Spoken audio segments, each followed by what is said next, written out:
સુરેન્દ્રનગરની than નગરપાલિકાની ચૂંટણીમાં પ્રચારનો ધમધમાટ શરૂ થયો છે। ભાજપે ધારાસભ્યોને પ્રચાર માટે મેદાને ઉતાર્યા છે।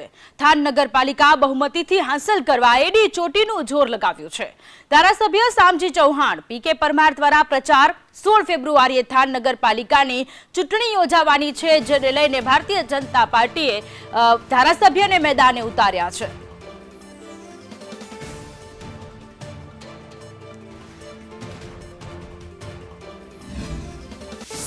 વિકાસના મુદ્દા ઉપર લડીએ છીએ અને ગુજરાત મોડેલ અને દેશમાં નરેન્દ્રભાઈ છેલ્લા 10 વર્ષથી જે કેન્દ્ર સરકારમાં પીએમ તરીકે જે એમને આખા દેશમાં જે વિકાસના નામે અને જે વિકાસ થયો છે એના લોકો એના મત આપે છે। થાનની જનતા, થાનની પ્રજા કાયમ દેશ હિતને ધ્યાને રાખી અને દરેક ચૂંટણીમાં લોકસભા હોય, ધારાસભા હોય કે પછી નગરપાલિકાની ચૂંટણીઓ હોય, ભાજપનો જ વિજય થાય છે અને 28 બેઠકનું ઇલેક્શન છે અને 2800 બેઠક એટલે 28 બેઠક જીતવાના છે।